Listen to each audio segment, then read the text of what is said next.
Hey everybody, it's KG, the SLP. I hope you all are having a fabulous day. Today we're going to talk about interview questions, and one of the things that I learned very early on was when you are in an interview, it's very important for you to also ask the interviewers questions.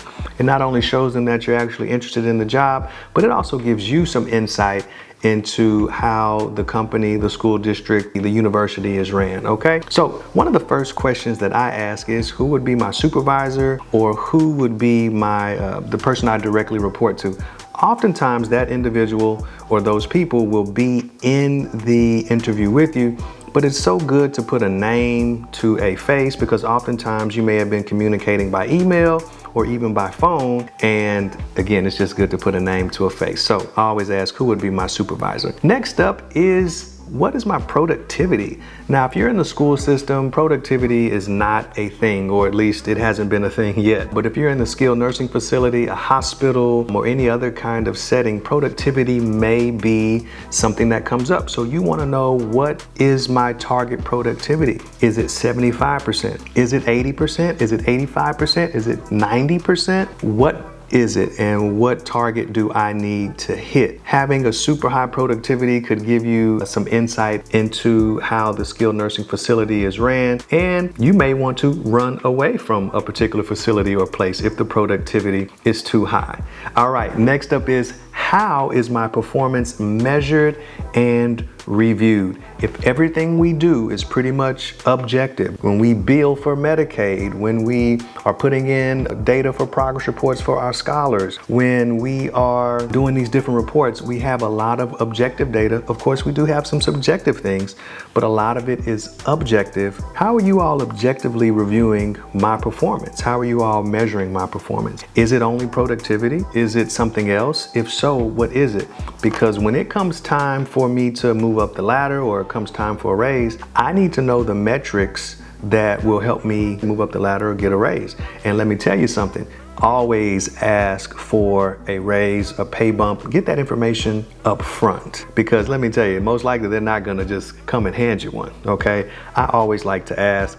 It's better to ask. You have not because you ask not, all right? Next up, documentation and billing. What kind of system do you all use? What kind of program do you all use? And how much or how often am I supposed to do billing? Certain places you're supposed to bill at the end of each day. I'm here in Texas, so at least by the end of each week, we have to put in Medicaid billing. All right, so that's something you want to know. After that, I also like to ask, are materials provided? Believe it or not, there's some places that I have been that there are no materials. There's nothing, nada. And this is why sometimes I say speech language pathologists are the best, because we can literally take nothing and turn it into something. You can give me a pen and a piece of paper and I can do some therapy. I can figure it out. We're gonna work it out. We're gonna target those goals. Kids will make gains, adults will make gains. We will figure it out and make it do what it do. However, just because we can do that doesn't mean that it's the most optimal thing to do. So are materials provided? And believe it or not, some places are like, no, you gotta bring your own materials. To which I have said, okay, is there a budget for it?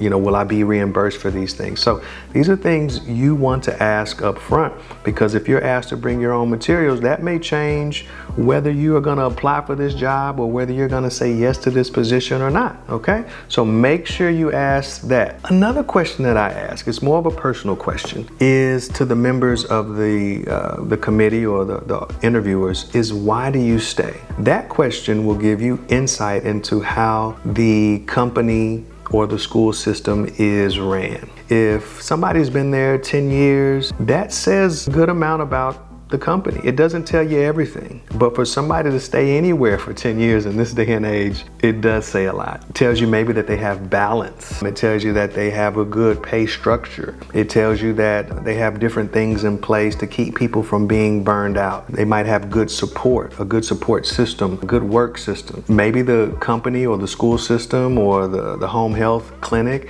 maybe the people that work there, they've almost become like a work family. And those are good things to know. So you want to ask, why do you stay here? Or what keeps you here? Okay, and listen very closely to what they say. Next up is, will I just be at one place or will I be at multiple places? A lot of times in the schools, let me not say a lot of times, sometimes in the school, you can be assigned multiple campuses.